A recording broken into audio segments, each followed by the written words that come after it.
And good morning. It's 7:04 on this Wednesday, December 11th. It's time to head to Studio B for Coleman and Company. Hello, everybody, and welcome here on a Wednesday morning. Let me warn you, if you haven't been outside and you didn't cover your windshield last night, you might have a little scraping to do. A little snow and ice out there this morning, but temperature a little bit above freezing, I think. Must have been a little colder in the night. Whatever. We are ready to go this morning, and each Wednesday we talk about Cedar Stone Bank, Lebanon, Mount Juliet, Donaldson, Simple Banking, Simply Better. And Bob McDonald is with us this morning, President, CEO of Cedar Stone. Good morning, Bob. Good morning, my friend. Great to be with you. Well, it's good to hear your voice. Nice to have you with us. I don't blame you. I would call from the office or my car or wherever you are, rather than making the trip. We're going to do fine. I'd much rather be with you in person. Get to see you and Billy and MJ, and some mornings I get to see Susie. So I miss seeing you guys. So thank you for letting me call in. We get to this time of year, Coleman, it's just so busy, and as we're closing out the year and working with customers and closing out the bank's books, and it's just a busy time. Our meetings start here once we get off the phone, and so thank you for letting me dial in.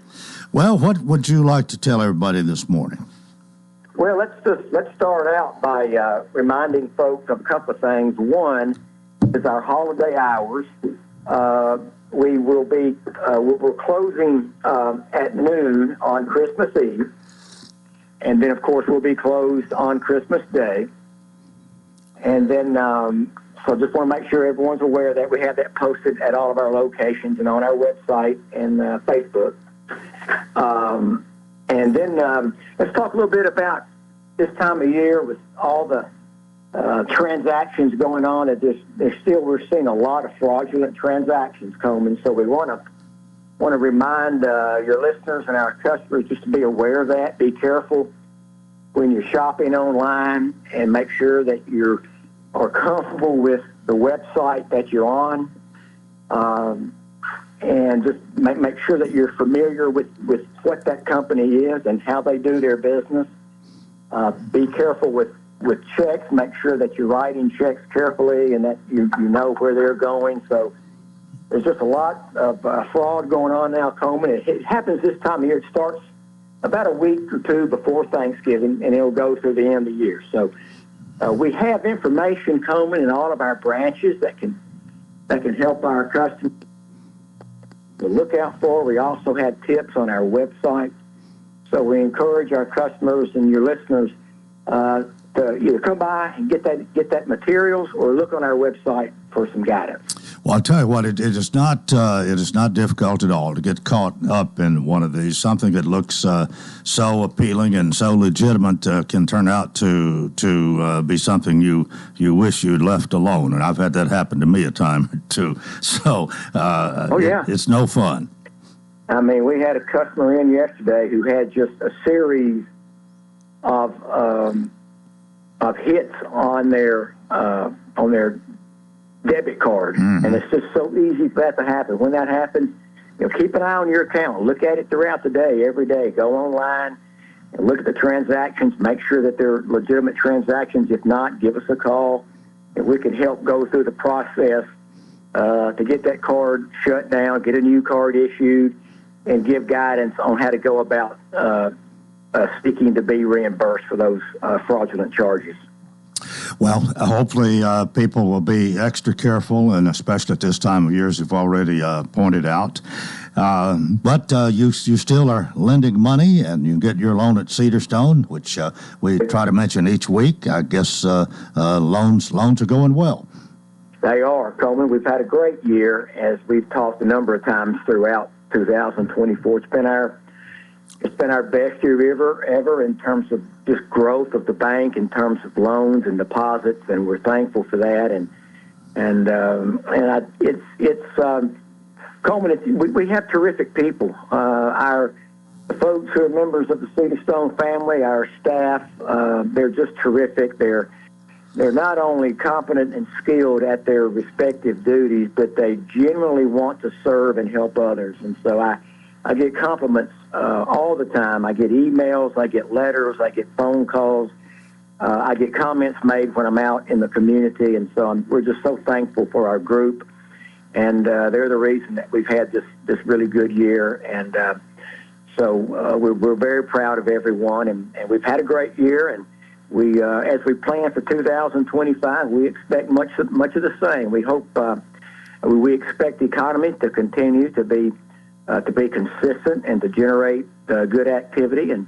And we hope to see interest rates come down a little bit here at the end of the year, and then as we move into 2025. And so we're optimistic about 2025. All right, real quickly, Simply Better free checking account. Yes, sir. It's a great account, Coleman. And for your listeners who do not bank with us now, we see them to come in and talk to us. It'd be our pleasure and delight to talk about our free checking account. It's free in every way. Free checks if you want to still write checks, or it's free technology if you want to do your banking online. So we proud of that account, and we look forward to your listeners to come see us. And we hear people come in, Coleman, all the time who say that they've heard you and I talk about it, and they decide to come in and open up their account. So I know folks are listening to us. Well, that's great. And the Lions Club thanks you for selling the pecans. I know you've got plenty. You've got the halves. You've got the chocolate pecan. So don't forget that. Well, thank you for letting us be a part of it. We enjoy it. Keep us well stocked. All right. Bob McDonald, he's president and CEO, Cedarstone Bank, Lebanon, Mount Juliet, Donaldson, Simple Banking, Simply Better. All right, we are now 10 minutes after the hour, and this is the Wednesday we feature Cumberland University. Rusty Richardson is with us as usual. Rusty, Executive Director of Community Relations and External Affairs. He has a guest he can introduce momentarily, but Rusty, good morning. Good morning, Coleman. And how are you? Terrific, thanks. Good to hear Bob this morning, former president of your Board of Trust at Cumberland. And still on the board. Still on the board, yeah. Very supportive of Cumberland and all that we do. Well, get us started here. You always prepare some notes for me, and the first thing we've got here is finals this week. Yes, you don't have to worry about finals, but I bet those students do. Well, I teach a couple of courses, so I have to grade some finals. So that's okay. Excuse me. But this is the finals week, the last week of the semester. So we certainly wish all our students well, and certainly want to do a shout out quickly to some local groups that support our students during these finals. Every morning when they walk into Memorial Hall, First United Methodist Church has a nice some brain food for them. Some treats and things, and I'm sure the students appreciate that. And we do a lot for them during finals week to help make it through the anxiety of that, the pressure, and we think they'll all do very well. At least we hope so.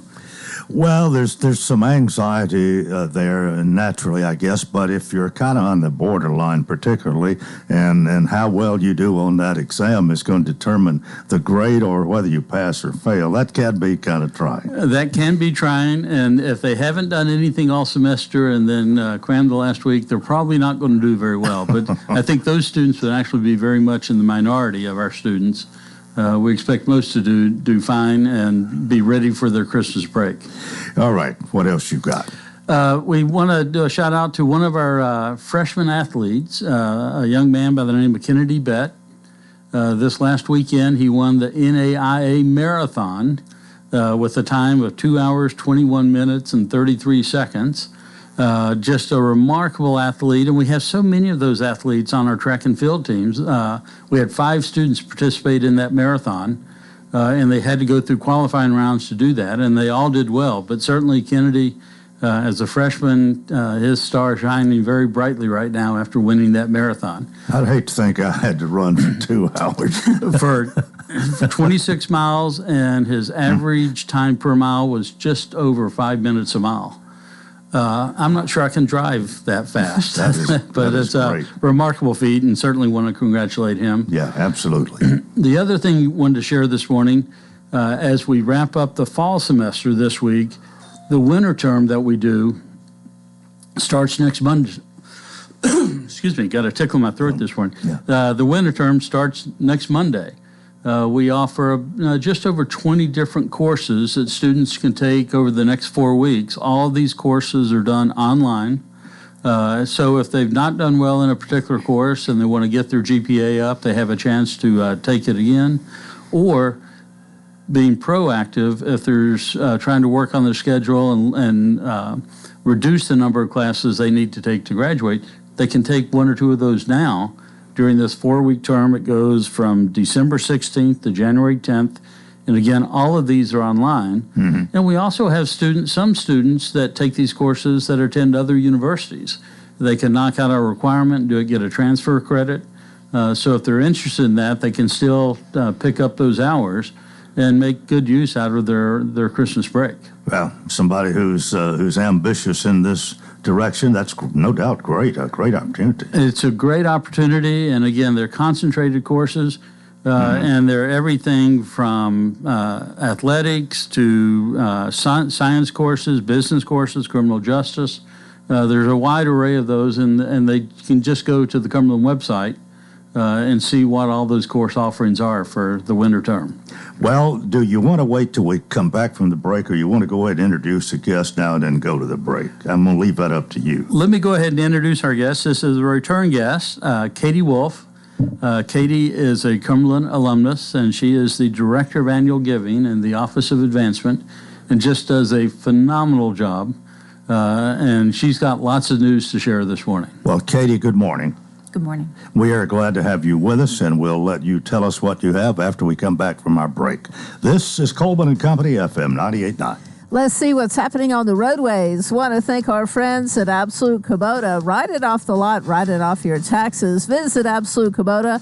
Take advantage of the Section 179 tax deduction when you buy new Kubota construction equipment, tractors, RTVs, hay tools, or turf products. Absolute Kubota, 1506 West Main. Now at traffic, here's Chuck. Good morning. It's running slow right now through the Wilson County area in Lebanon on 40 westbound, right near the 238 mile marker. It's pretty heavy in that area already this time of the morning. It's gotten even busier the last few minutes. 65, working your way down through Millersville. That's a stalled pickup truck blocking traffic there on that 40 westbound off-ramp at Church Street in downtown Nashville. Hey, whether you need a new roof repair, roof inspection, anything at all going on with your roof, call Independent Roofing Specialist. Check out irsroofs.com. I'm Commander Chuck. You're on time traffic. The Dancing Lights of Christmas, Tennessee's largest, longest running, and most affordable drive-through light and music show is back. We're talking 3 million lights spanning a 2.5-mile route, all synchronized to some of your favorite Christmas tunes. After the lights, Santa's Village is loaded with food and fun, a petting zoo, pictures with Santa, even a helicopter ride above the lights. Take the short drive out to the Wilson County Fairgrounds to make some Christmas memories that will last a lifetime. Open 5 p.m. nightly through January 4th. More info at thedancinglightsofchristmas.com. Family owned and operated for over 15 years. Coleman and Company, thanks for joining us here on this Wednesday morning. We're featuring Cumberland University as we do the second Wednesday of each month. Cumberland is here in Rusty Richardson, of course. We just introduced Katie Wolf, Director of Annual Giving. And Katie, we are, again, glad to have you with us this morning. So tell us about Thanksgiving at Cumberland. Yeah, Coleman, thank you so much. It's always great to be back here and to participate in this show with you guys. I have a lot to report in our office and advancement. Actually, the past couple weeks, we've had a lot of opportunities for folks to give in a variety of different ways. And so just wanted to give your listeners a brief recap of what's been going on at Cumberland. Okay. So the week of Thanksgiving, we actually had a lot of people come together and to show love to our students. So that particular week, our cafeteria is closed. And so we have a lot of international students that are on campus. They don't have vehicles, and they're looking for meals to sustain the week. And so this is the second year that we've done this, and we had over 50 faculty staff members, alums, parents, community supporters, actually a lot of your listeners that came together 8 days for our students and provided meals every day for them. And it was amazing seeing the interactions between the community members, between our students, and how grateful our students were for that generosity. We had over 60 students actually each day come for those meals. And a lot of these live or from outside the USA? Correct. Yeah. Correct. A lot of international students, a lot of out-of-state folks that just can't get back that week with their families. And for those folks that couldn't participate physically, like couldn't be there on those nights, we actually gave them a way to donate food and to provide snacks. And we actually raised over $2,000 towards that for our students that week. And we're just so proud of our community for them showing up for our students in this way. And, you know, what a great way for our students to see the community that they live in. It's awfully easy to not think about something like that. I mean, you live here, you're going to do Thanksgiving, whatever, but it's good that people are reminded, and then those who are reminded respond in the way that you've talked about here. They've got to your students who don't who can't go home have got to appreciate this. I just know they do. They do, and they were so grateful, and a lot of them wrote notes to the people that brought food, and it was just a really kind gesture. And so, thank you to everyone that helped us on that week. We really appreciate it. Says a lot about our community too, though. It does. Yeah, absolutely. What else? So a couple of weeks ago, we actually had our Giving Tuesday event, it was Tuesday, December 3rd, and that is a worldwide day of philanthropy. So it's just a day for people to encourage people to give back to their communities, to volunteer at their favorite nonprofit, to give financially to help support those organizations in their community, or to give their voice, to share news on their organization, or to be an advocate for them. And together, we had a goal of $50,000, and we exceeded that by 59, a little over 59. And, so many people came together for that. We had so many matches, and it was just a great day for our students. Of course, they are the beneficiaries of this generosity. And I just want to, again, say thank you to everyone. A lot of your listeners, Coleman, participated in that day.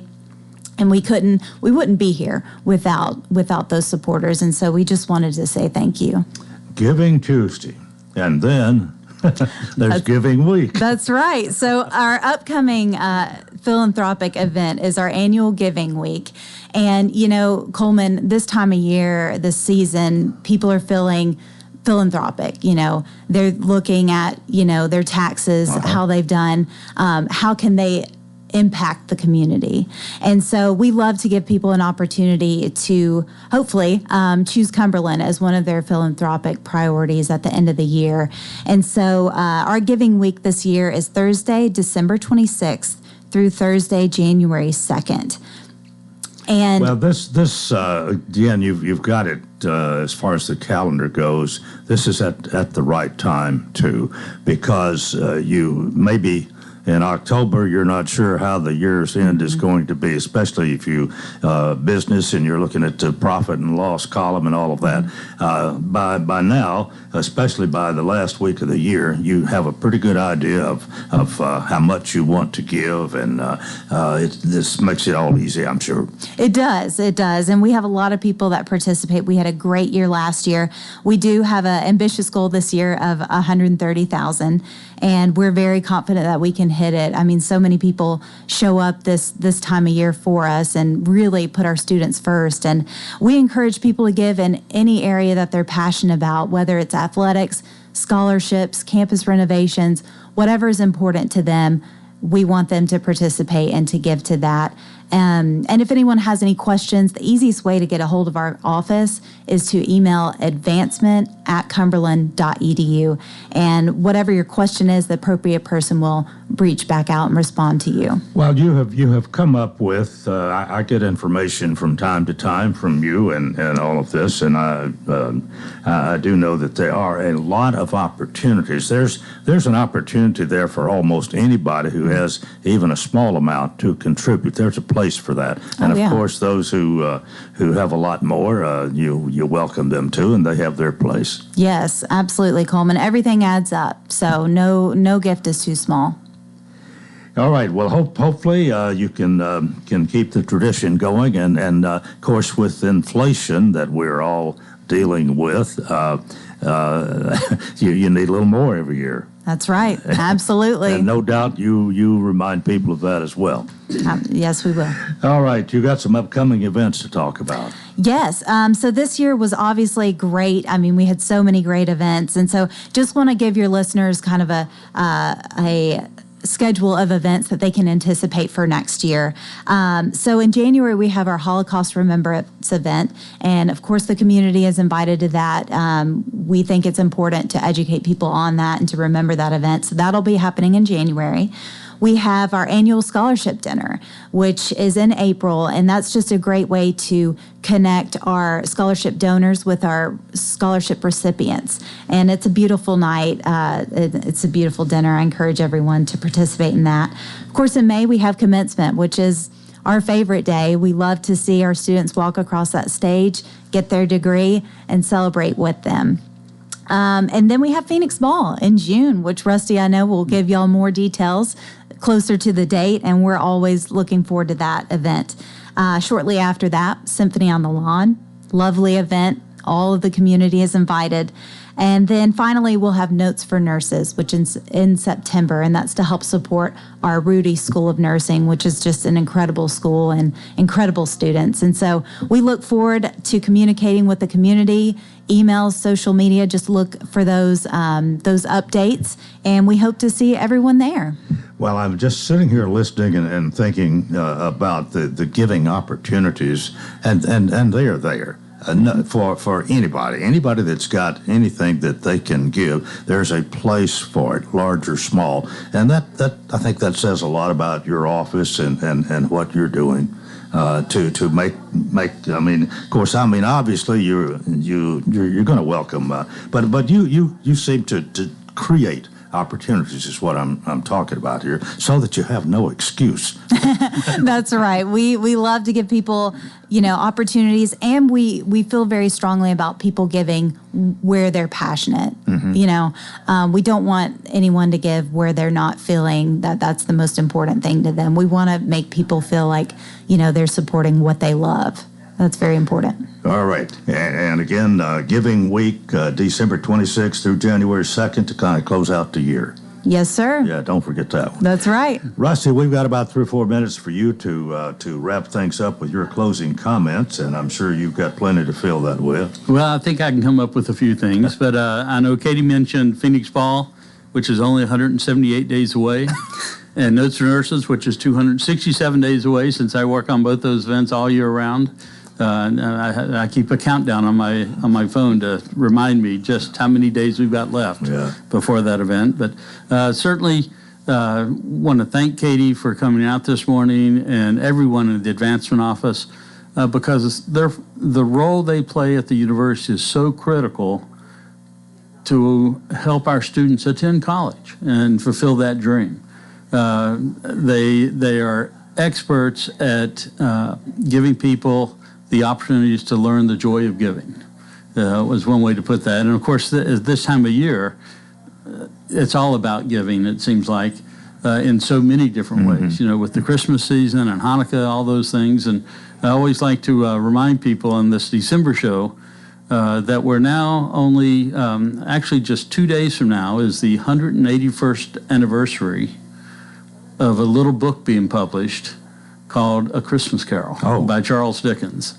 It was first published December 13th, 1843, and it was really credited at kind of restoring or creating many of the holiday traditions that we now enjoy, because it kind of reinvigorated Christmas at that point in history. It wasn't as a joyous of an event as what it is now. Before that book was published. So I always like to remind people of that little history nugget there. All right. Rick Bell would appreciate that. Yes. The other thing this week, an event that Katie didn't mention, is the Burt Coble Singers. Their concerts are this Thursday, Friday, Saturday. Actually, our Rotary Club had a dinner last night on campus, and the Burt Coble Singers was there and gave us a little preview. And it is just a remarkable show they put on every year. I think Jennifer Perry said this, it'll be the 35th year they've done the concerts. And she did say there are still a few tickets available for the Thursday night performance, and the Saturday night, Friday night is completely sold out. And if anyone of your listeners are interested, they can go to the Burt Coble Singers online, but just do a search on that, and that's where they purchase tickets for that. But there's a dinner each night, and then the concert. And for me, that's one of my favorite things on campus every year because it really kicks off the Christmas season for me. And just can't say enough about the Burt Coble Singers. Of course, Burt Coble was a longtime music professor at the university and created the choral group. And then proceeds from this go to charity as well. Yes, they distribute all their proceeds to 3 charities, one of which is Cumberland. Mm-hmm. They do a scholarship in Burt Coble's memory. And then they've got 2 other charities. Our Sister's Keeper, I believe is the name of it. And I think the other one is Compassionate Hands this year. That will be the beneficiaries of their proceeds. All 3 are actually local. Oh, yes, absolutely.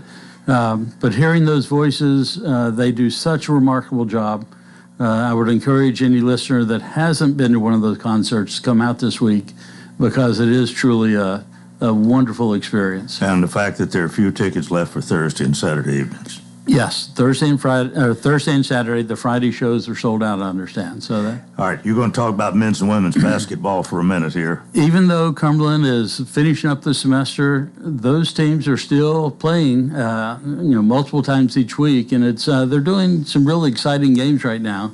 I think the women have won their last 3 games in a row against some very tough opponents. So certainly people would encourage people to come out and watch the games if they're looking for something to do. During the holidays, just check the athletic schedule at Cumberland and come out and cheer on the team. All right. Well, we've come to the end of our time here this morning, but it's certainly nice to talk about Cumberland once a month here with a special time designated for such.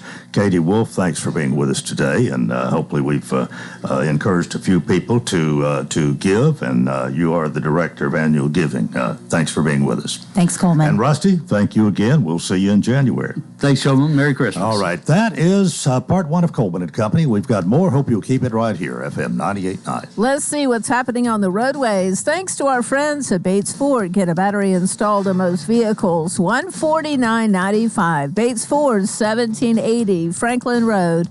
Now at traffic, here's Chuck. Good morning. Still running pretty slow through Wilson County right now in the Lebanon area on 40 westbound, right at the 238 mile marker. Again, a little bit of extra time through this stretch of Wilson County. It's loading up pretty good now on 24 westbound up through Antioch, coming in from Murfreesboro, Rutherford County. Watch for a lot of radar this morning. Prince's Hot Chicken has live entertainment on Wednesdays from 6 to 9. Check out all the details at princeshotchicken.com. I'm Commander Chuck with your on-time traffic. Simple banking, simply better. Since 2004, that's been our motto at Cedar Stone Bank. I'm Bob McDonald. We know that financial decisions can sometimes be complicated, but that doesn't mean solutions have to be. Whether you're buying a new home, renovating your existing home, or buying a car, or maybe you're a business that needs to purchase equipment for the building you operate from, we have all the technology that will allow you to do your banking online or on the telephone, or you can come in one of our beautiful branches and see our great people. With locations in Lebanon, Mount Juliet, and Nashville, Cedar Stone Bank. Simple banking, simply better. Member FDIC, Equal Housing Lender. New updates from the Wilson Central FFA chapter. This is Jordan Davis, here to share with you our chapter's plans for the coming months. This Thursday, December 12th, Christmas in the Glade will be held at Wilson Central, and our chapter will be providing a petting zoo for the kids attending. Finally, our chapter is excited to announce that we will be hosting the Miss Rising Sun FFA pageant February 22nd, with more details to come. Don't forget to keep up with our chapter on Instagram and Facebook, and have a great day. Gregory Dental Group in Lebanon is in a new location, 1746 West Main in Lebanon, across from Sports Village. Gregory Dental Group offers cosmetic procedures, dental implant services, and digital dentures. Premium dentures in just 2 appointments. Hi, I'm Dr. Derek Gregory. In my office, you can count on a compassionate staff who will truly listen to you, take the time to get to know you, and discuss your personal needs. No insurance? No problem. Call about the discount plan. Gregory Dental Group, 444-0322. We'll have mostly sunny skies for today, highs in the mid-40s, partly cloudy for tonight, lows in the mid-20s, and then partly cloudy for our Thursday, highs back in the middle 40s. This weather forecast brought to you by Walker Auction and Realty, professional auction and real estate services. Get top dollar for your home, land, or personal property. Log on to MikeWalkerAuctions.com. They know auctions. With your Severe View forecast, I'm Storm Specialist Drew Richards.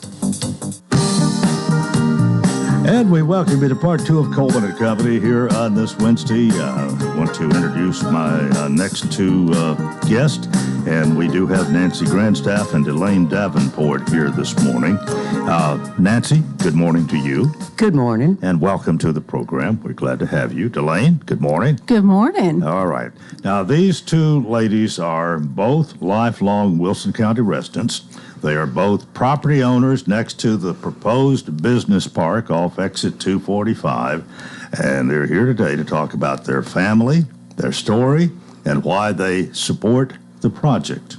So we'll start right there, and I'm going to ask each of you to tell us a little bit about yourselves and your connection to East Wilson County, and especially the Tucker's Crossroads area. Nancy, we can start with you. Yes, I'm a lifelong resident. Just like you said, I've been at my family's home, my family's farm, for 66 years.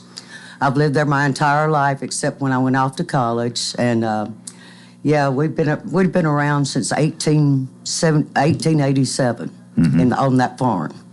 All right. Well, Delane, let's hear a similar response from you this morning. Okay. I am also a lifelong Wilson County resident. I'm a business owner, and Nancy is my aunt. I've lived here all my life. I've lived in Lebanon, but my dream is to build a home on some of the property that's adjoining this. And like Nancy, I'm deeply connected to the community, and I'm proud to be from here. And thanks for taking us today. Well, you support this project, and for those who may have not stayed up with current events regarding this is a hot button issue to say the least, and we actually are, I think, having 6 different programs that when it's all over, we will have done 6 programs here, pro and con, about this. And there are a number of people who have been opposed to this project, and we even had a big tractor demonstration a few weeks or months ago about that. We talked the other day with those who are opposed, and they'll be back again another time. It's one of those the issues that really it's quite controversial, and there's hardly a way, if you live there, I guess, to either be for or against it, and so as we could talk about family history, and Tucker's Crossroads has a great history of Wilson County. And anybody that's lived here a long time knows the importance of it in the county, I think. And we've had some very fine people who have gone on to great things that came from Tucker's Crossroads. But it's been a rural area all this time. And some people certainly don't seem to want change and don't want to go with the change that is proposed. So could we? Let me just ask each of you here. This business park that's being proposed, it's right next to both of your properties. So how do you feel about all of that? I'm open to it. I'm thrilled with Hillwood because I think they're a class act. I think they're a company that will do good. They're proposing a $15 million gift to the people of Wilson County. Myself and 49 other property owners will receive water through them. That's the only way we're going to get it. We've already asked the water board. They're not planning on bringing water to our place for the next 10 years. So if we don't get it with Hillwood, we don't get it. Will this directly affect you, yes. The water? This means if this comes, then you can have water. If it doesn't, you'll stay like you are. I won't get water. Yeah. That's what they told me. Mm-hmm. Well, Delane, how about you? I do own quite a bit of property out there, and I just feel like Hillwood has brought us the best opportunity as far as getting water and just, to be able to have my dream of living out there on the farm one day. I was born and raised in that area. I farmed that area with my grandfather. I spent a lot of time there. So it's very important to me that this water comes, and Hillwood has proposed it to give a gift to Wilson County. So let me ask this, since you both have you no doubt have friends who are on the other side. Has this issue really divided people a lot? Yes. Are people not even speaking because of the way somebody else might feel about this? I'm just wondering. Well, it has caused division. It's caused division in our own family, unfortunately. Yeah. So we have some that are for it and some that are against it. I do have property that is adjoining Hill Woods. Nancy has property. Some of the other family members we have do have property. It is a very controversial issue, just even in the whole community. And to be quite truthful, we are related to the Neal family.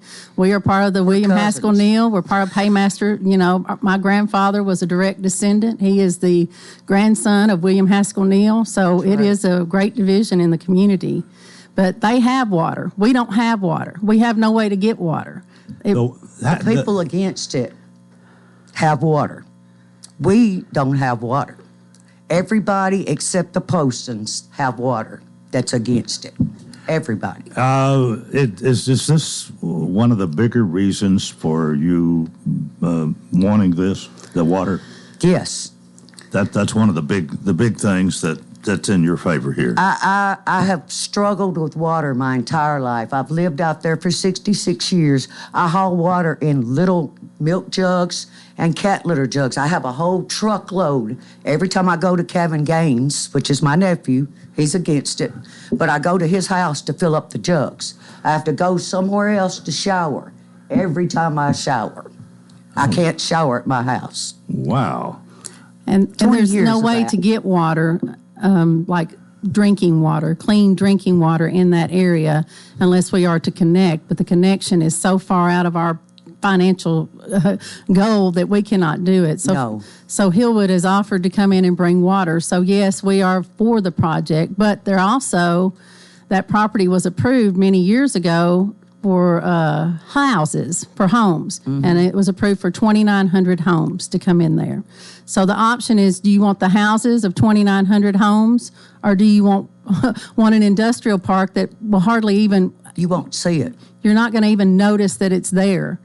So one of the things that was mentioned has been mentioned here regarding this, that they didn't want warehouses all over the whole area there, and the way I took this was that once you get your foot in the door, once you get some warehouses built, they'll keep coming more and more. Now, has that been addressed? They're proposing 10. That's it. They are proposing 10 warehouses. Out of the 1,300 acres, 352 acres is being given to the University of Tennessee. So that will help perform for agriculture, testing, things that they need.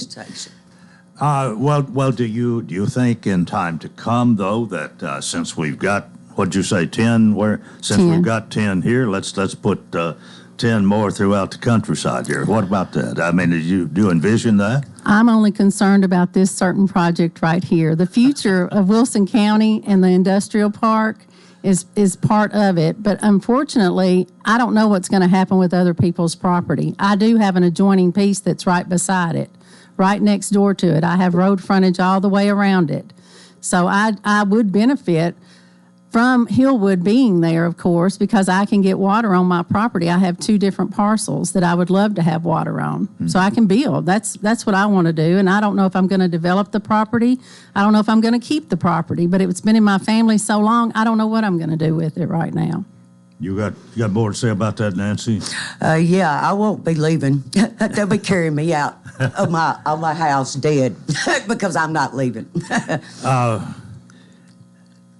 Okay, we MJ, let's take our break right here. We're a minute or two early, but I think it's time for us to take a break, and then we'll talk more with Nancy Grandstaff, Delane Davenport in a moment. This is Coleman and Company, FM 98.9. Let's see what's happening on the roadways. It's all brought to you by Absolute Kubota. Write it off the lot, write it off your taxes. Visit Absolute Kubota.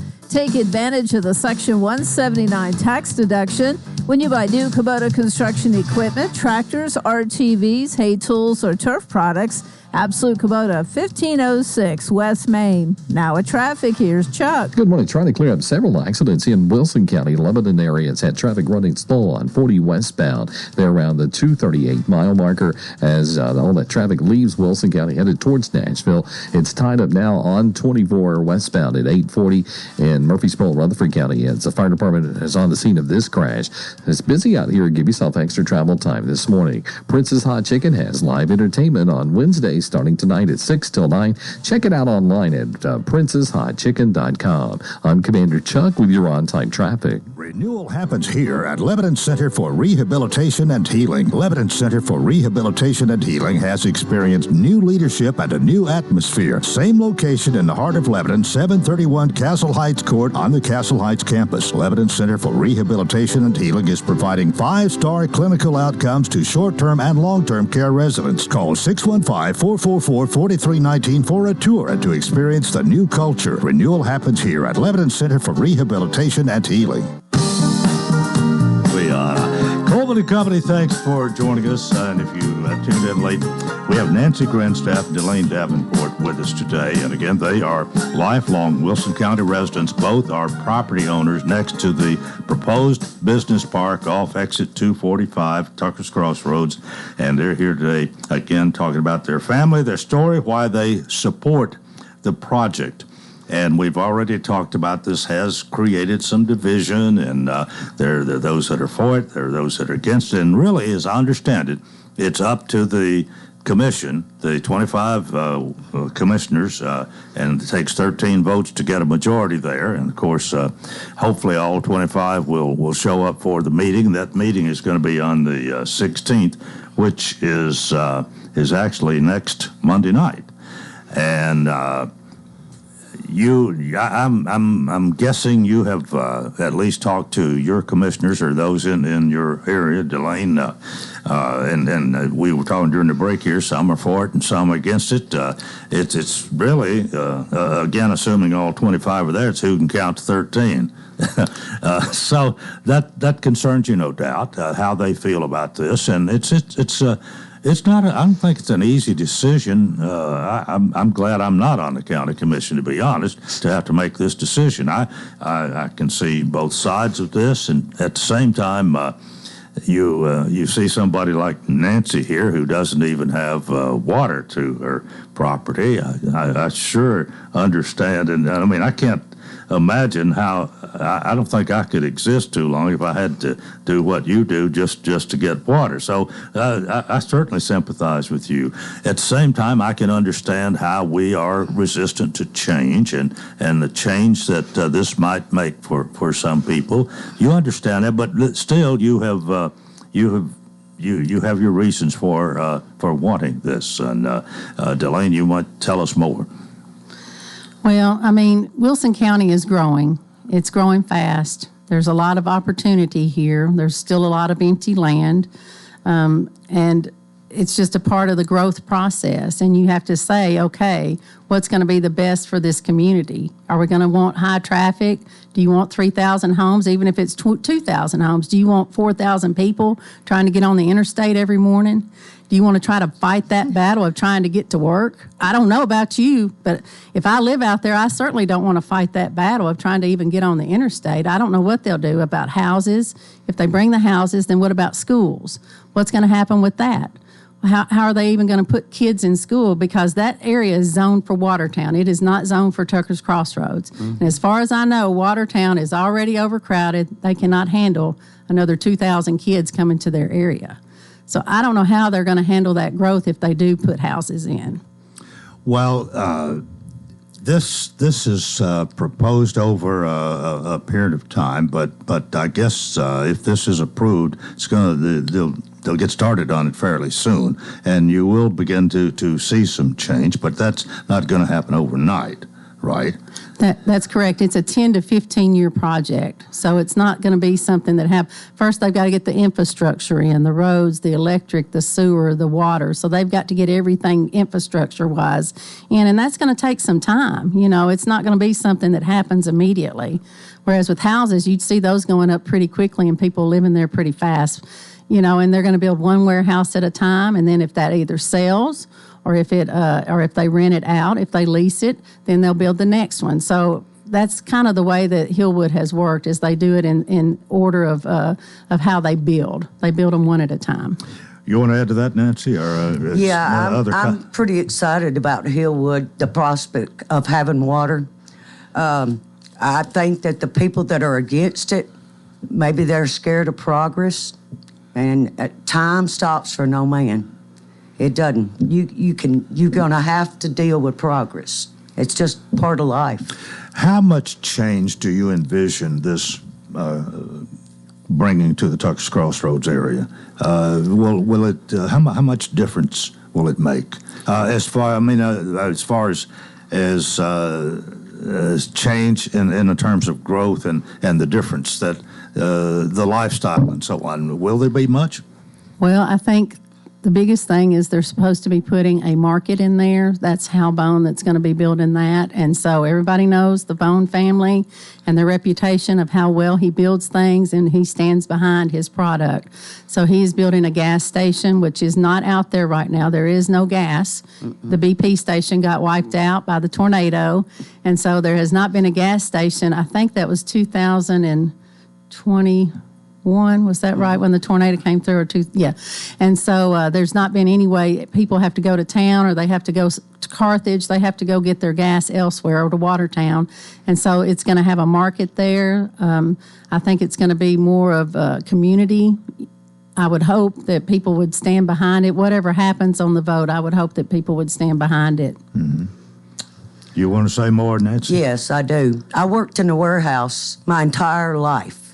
To be able to farm and have my farm, that's how I made all my money. There is not a thing wrong with warehouse workers. Believe me, I am one.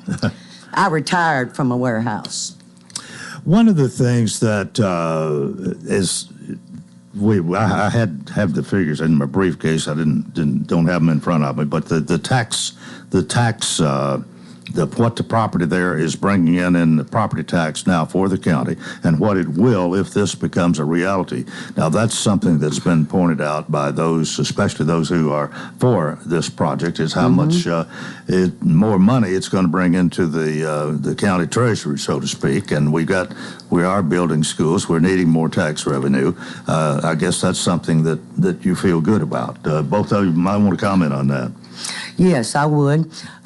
It starts out at $27,000. That's what the county is making right now off the owners of that Bobo place. Yeah. And I know the Bobo place well because I grew up over there. Daddy would take my sister and he would just throw us out over there and say, go get the cows. An hour later, we'd come in with the cows. So I know every inch of that place. Yeah. And I know that they won't even see those warehouses. One of them you might see. The rest of them, unless you drive back in there, you're not going to see them. It's a vast place up there. Delane? And I think with the tax revenue that is being proposed for, I think it was a little over $3 million, about $1 million of it goes to, was it $3 million? Or I can't remember exactly the exact numbers. But million to schools. Yeah, at least $1 million goes to schools a year, $1 million to the general fund that the county can spend it on whatever they want, and the rest goes to some of the minor things. So it would make a big difference to the county budget. It would help. And plus, not having to bring the water line in. The water line's going to be, it's 7 miles of water that they are bringing. They're also, some of the lines that they're tying into, they're having to increase the size of those lines. So that's an expense. So it's around $15 million is what they're proposing of what they're going to do for that community. And they get no benefit from that except they do get water on their place. Yeah. How have you found the people of Hillwood to deal with? Or have you had direct contact with them? I have. I was at the start. I was at a beginning meeting that we had out at Tucker's Crossroads at Bethlehem Church of Christ, and I was one of the people that were called in because I am an adjacent landowner right beside it, and I was called into that meeting. They have been very respectful. They have been very kind. They have been very, I want to say, I feel like they are Christians. We've prayed together. We've talked together. We've done things, I just feel like they have the best interest at heart. Of course, they're trying to do what's right for Hillwood, but they're also trying to do what's right for this community. And I think it's the best situation possible. Nancy? Yes, they asked me what we needed. Paul did. He asked me what we needed in this community, and I told him a store and water. And doggone if he's not trying to produce it. That's a man that I can get behind. You again, you're neighbors with some of these who are opposed. I mean, I imagine you know most of them pretty well. Yeah, we're kin to a lot of them. and taking their argument, their point of view. I think you've said how you disagree with that on some, but are there other issues that they have brought up that you have disagreement on, that you feel like they got the wrong idea about? Have we covered it all? Yeah, well, I would like to say something. Somebody has kind of put the pressure on my older brother because he was clearing off his land down there on Linwood. And I don't know who did it, but somebody called the water board and sent him out there. I have no idea, but I guess it's public record. I guess I'll find out. Yeah. Well, no doubt the county commissioners are got a tough decision to make here, I guess, and it's going to be interesting to see what happens here. But yeah, if you talked to a number of them, either one of you talked to a lot of them. Go ahead. Yeah, we see them quite a bit, so we have talked to them. They know our side, we know their side. They understand why we do want the water. They talk about how, they can't believe that we're trying to be bribed by water. But let me tell you, water is a way of life. I mean, without water, we can't live. We cannot live without water. And so we need the water to just be sustainable. And I just feel like you keep talking about the lesser of two evils. I've heard you talk about that a couple of times on here. Well, okay, if we build houses out there, what are we going to do with all those people? They're talking about the traffic, that's a problem right now when the interstate's backed up. I don't know what they're going to do with 3,000 more people. I have no idea. I don't know where they're going to go. One of the other things we could mention here is the association with the University of Tennessee, the UT Ag Extension, and now Cumberland University has come into the picture as well. I guess you're both somewhat familiar with the benefit that is supposed to be. Could you talk about that a little bit? Well, I think it would just help for future farmers, for education, for a way for them to learn about farming and just agriculture in general. Our family has a long history of agriculture. Neil's Paymaster corn is one example. I mean, so we have a long history in agriculture. My grandfather farmed that land. He was born there. He died there in the same house he was born in. So we have farmed that land. We have been all over that 1,100 acres. We know it from top to bottom. We farmed it my whole life. That was, if when you're living on the farm, you get up at 5 a.m. and you go out there and work until dusk. That's the way it was. My grandfather instilled in us a hard work ethic and to fight for what we believe in. And so that's what we're doing. That's exactly what we're doing. That's what you're doing. Well, I don't think there's any question where the two of you stand on this and how you feel. And this, regardless of how some of your neighbors are feeling who are on the other side. But we appreciate you being here and sharing this. I hope we have covered this sufficiently here this morning. We've got about 3 minutes left. If there's anything you want to reiterate or what we can do for the next 2.5 anyway. Nancy? I would like to say something. To those people that are removing my signs that are for the warehouse, please leave them alone, grow up, and get a life. So there's been some of that going on. Oh, yeah. As soon as we put them out there, half my signs disappeared the first night. So I went and got 2 cameras, and then I put them back out there, and I said, go for it. What does the sign say? I support it. I support Bluebird Business Park. That's all that it says. They've got no industrial park signs or anything crazy. It was just support. I support Bluebird Business Park. Yeah, they stole them first night. Yeah. And then I just want everybody to remember to be kind to each other. When this is all over, we all have to live here together, and we have to be together. And I am a Christian. I'm born and bred, and I love Jesus Christ, and I want people to remember to do things in a Christianly way and to not just to let us live in peace and them to live in peace. That's my biggest wish. Well, things of this nature do have a tendency to create dissension, and sometimes there can be hard feelings for even years. I've known some issues that people got crossways about and didn't speak to each other for sometimes maybe even the rest of their life. And I hope this doesn't happen here. It's been interesting to me to sit and hear both sides here, and each time say to myself, I'm glad I'm not a county commissioner and don't have to do this, because I don't want to make half my friends mad. But there's really no middle ground here. You're either for it or against it, and we'll find out at the county commission meeting on Monday night. Well, I want to thank you two ladies. I think you have expressed yourself well this morning and how you feel about this. And it's Nancy Grandstaff and Delane Davenport again, both property owners next to the proposed business park off exit 245, and they have told their story and why they support the project. So thank you for being here. We appreciate that. And I guess that's going to do it for a Wednesday. Let me remind everybody this. The Lebanon Senior Citizen Center invites you to their holiday market this Saturday, December 14th, 10 a.m. to 2 p.m., 670 Coles Ferry Pike. Shop a unique selection of handcrafted gifts made by local seniors. Perfect place to find one-of-a-kind presents while supporting the senior community. All right, that is going to do it. I wish you a wonderful day.